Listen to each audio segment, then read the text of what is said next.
Hello everyone, कशा आहात तुम्ही सर्व? आय होप की तुम्ही सर्वजण मस्त आणि मजेत असणार आहे. व्लॉगची सुरुवात मी सकाळपासूनच केली. रामला स्कूलमध्ये सोडून आली आणि त्याच्यानंतर आता मी ब्लाऊजचं काम करण्यासाठी घेतले. तसं तर लेहंगा आणि त्याच्यावरचं ब्लाऊज 2 दिवसापूर्वीच मी पूर्ण करून ठेवलं होतं, पण त्याला हुक आणि जे काही आपलं लेहंग्याचं लटकन आहे त्याला जे आपण छोटेसे टॅसल्स बनवतो ते बनवायचं बाकी होतं. म्हटलं आता हे सोबतच करून घेऊयात आणि त्यानंतर मग उरलेली घरातली कामं करता येईल. तसं तर मला ज्यावेळेस ब्लाऊजची घाई असते त्यावेळेस मी ब्लाऊजला हुक बसवायला असेल किंवा हात शिलाई करण्यासाठी असेल ते बाहेरच देत असते. पण असं होतं की कधी ब्लाऊजचा जो मेन कपडा आहे त्याच्यावरती जे धागे असतात ते दिसून येतात किंवा हुक जर एका लाईनमध्ये लावले नाही गेले तर त्याची फिटिंग व्यवस्थित बसत नाही. एक लाईनमध्ये सरळ हुक आले पाहिजे, ही सर्व काळजी घ्यावी लागते. आणि जे आपले जुने रेग्युलर क्लायंट असतील ते इतके हुशार असतात की नेहमी आपण जर त्यांच्या ब्लाऊजला हुक वगैरे लावत असलो किंवा हातशिलाई करत असाल आणि जर काहीतरी वेगळंच ब्लाऊजमध्ये जाणवलं तर ते आवर्जून आपल्याला म्हणतात सुद्धा की हुक काही व्यवस्थित लागले गेले नाही किंवा हुकमध्ये आणि आयमध्ये बराचसा फरक जाणवतोय, असं सुद्धा होतं. हुक जर एका लाईनमध्ये नाही आले ना तर डेफिनेटली जी काही फिटिंग असते त्याच्यामध्ये सुद्धा प्रॉब्लेम जाणवतो. कधी चेस्टच्या साईडने जे आहे जे ब्लाऊज लूज पडतं तर असे सुद्धा प्रॉब्लेम होतात. तर ह्या सर्व बारकाईने गोष्टी पाहाव्या लागतात. त्याच्यामुळे म्हटलं की जे काही आपण ज्या कपड्याची असेल किंवा ज्या ब्लाऊजची असेल आपण जास्त पैसे घेतलेले आहेत आणि आपल्याला ते 100% त्या कामामध्ये द्यायचेच आहे, त्यावेळेस आपण आपलं काम केलेलं कधीही चांगलं. त्याच्यामुळे म्हटलं वेळात वेळ काढून आता हे हुक बसवून घेते. त्याच्यानंतर ब्लाऊजला हातशिलाईसुद्धा करायची होती आणि ज्यावेळेस प्रिन्सेस कट ब्लाऊज असतं त्यावेळेस फ्रंट साईडने सुद्धा हातशिलाई करावी लागते. आणि इथे बॅक हुक होतं. बॅक हुक असलं की मी 5 ते 6 हुक लावत असते, कारण की गॅप दिसायला नको. आणि लेहंगा आणि ब्लाऊज त्यांना इतका जास्त आवडला आणि फिनिशिंग वगैरे सुद्धा खूप आवडलं. फिटिंगसुद्धा एकदम प्रॉपर बसली, त्यामुळे त्याही खुश झाल्या. तर अशा पद्धतीने आता ते हुक बसवून घेते आणि त्यानंतर जे काही रुटीन असेल ते तुमच्याबरोबर शेअर करते.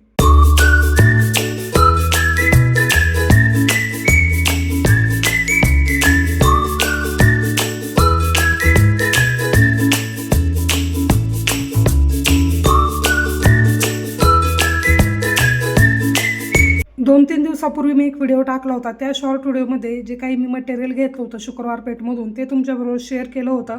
तर त्यावरती बऱ्याच त्यांच्या कमेंट होत्या की तुम्ही जे काही मटेरियल घेतले त्याची कॉस्ट वगैरे कशी पडली किंवा जे काही बिल आहे त्यानुसार रेट सांगा. तर नक्कीच मी पुढच्या व्हिडिओमध्ये ते सर्व शूट करणार आहे की अस्तर, धागा, लेस, नॉड, सिंगल युनिट म्हणजे जे काही मी घेऊन आले त्या सर्वाची प्राईस मी नेक्स्ट व्हिडिओमध्ये तुमच्याबरोबर शेअर करते.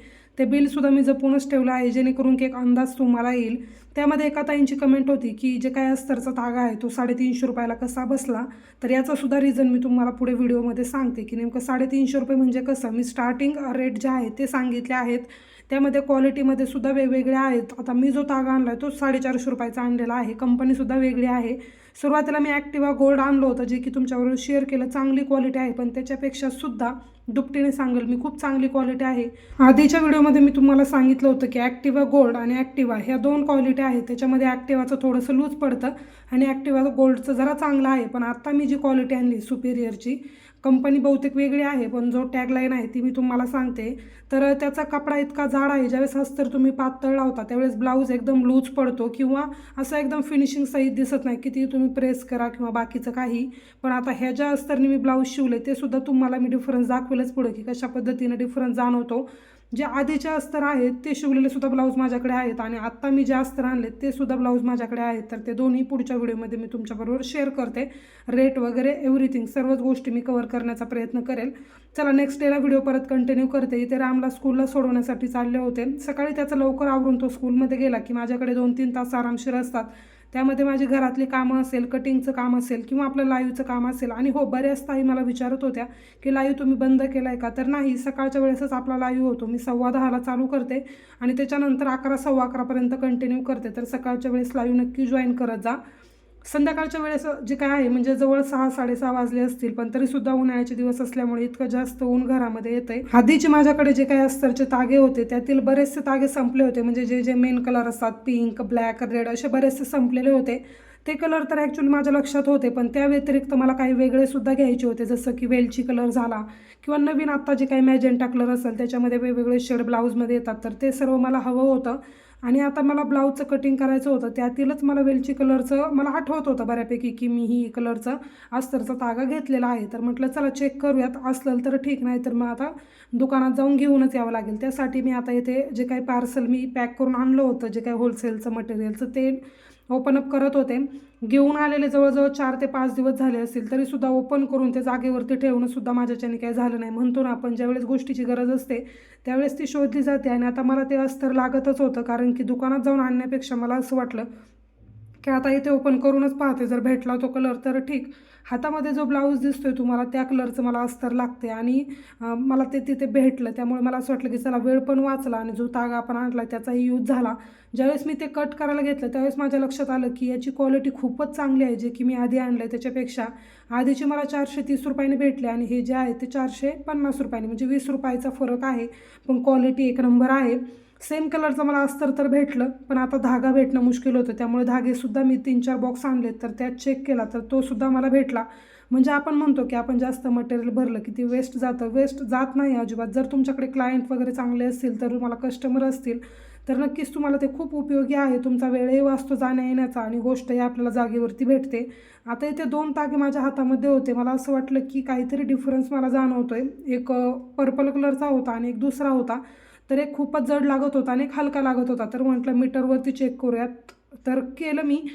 तर त्यातला जो जांभळा कलरचा होता त्याचं मीटरनुसार कमी होता, पण तो कपडा इतका जाड आणि छान होता, म्हणजे जास्त काळा जो काही ब्लाऊज आहे तो टिकेल असं वाटत होतं.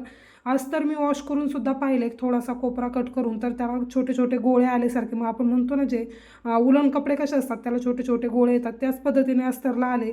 याचा अर्थ असा असतो की ते जे काय अस्तर असेल त्याची क्वालिटी चांगली आहे, जेणेकरून की त्याला गोळे आले की आपण म्हणतो कपडा जास्त काळ टिकतो. आता हे तर मी अगदी लहानपणापासून पाहिलेलं आहे, त्याच्यामुळे तुम्हाला सांगते. ज्यावेळेस कपड्याला गोळे वगैरे येतात त्यावेळेस तो कपडा जाड असतो, कॉटनचा असतो, त्याच्यामुळे त्याची क्वालिटी चांगली असल्यामुळे ते आपल्याला जो काही डिफरन्स आहे तो दिसून येतो. सेम त्याच पद्धतीने या अस्तरचं झालं होतं. म्हणजे मी मेक शुअर केलं की चला, अस्तर तर आपल्याला चांगलं भेटलेलं आहे. ह्यावेळेस टेलरिंग फील्डमध्ये आल्यानंतर मी 2 ते 3 दुकानं एक्सप्लोअर केली. त्यामध्ये माझ्या असं लक्षात आलं की बऱ्याच ठिकाणी क्वालिटीचा खूप जास्त इश्यू आहेत. काही दुकानं इतकी मोठी आहेत, म्हणजे मोठे मोठे गोडाऊन आहेत, पण त्यामध्ये ते आपल्याला जास्त गायडन्स वगैरे करत नाही की ह्या पद्धतीचं तुम्ही घेऊ शकता, किंवा अगदीच 2-3 क्वालिटी तुमच्या पुढे आणून ठेवल्यात आणि यामध्ये तुम्ही सिलेक्ट करा, असं सुद्धा बऱ्याच वेळा होतं. त्याच्यामुळे ह्या सर्व गोष्टी कशा बारकाईने आपण निरीक्षण करून घेऊ शकतो. एकदा अनुभव आला की माणूस त्यामध्ये बऱ्यापैकी शिकतो. तर चला असो, शेवटी एक क्लिप होती माझ्याकडे जी की मी या व्हिडिओमध्ये ॲड करते. राम बऱ्यापैकी स्वतःच्या गोष्टी स्वतः करायला लागला आहे. म्हणजे खाणं पिणं असेल किंवा शूज घालणं, कपडे वेअर करणं, ह्या सर्व गोष्टी त्याच्या तो करून घेतो. तर हाच डिफरन्स असतो मुलांना घरी ठेवण्यापेक्षा लवकर एजमध्ये स्कूलमध्ये घालण्याचा. मला तर राममध्ये खूप बदल जाणवतात. बाकी पुढच्या व्हिडिओमध्ये तसं मी शेअर करेलच की कोणकोणते बदल राममध्ये नेमके झालेत, किंवा हट्टी होता सुरुवातीला तर तो हट्टीपणा कसा त्याचा कमी झाला आहे, किंवा त्याला टीचरचा धाक दाखवून कसं आपण त्याच्याकडून कामं करून घेऊ शकतो, त्याची जी छोटी छोटी कामं आहेत ती. तर चला, आजचा ब्लॉग कसा वाटला ते कमेंटद्वारे नक्की कळवा. भेटूयात आपण नेक्स्ट व्हिडिओमध्ये. तोपर्यंत सर्वांनी काळजी घ्या. So take care and bye.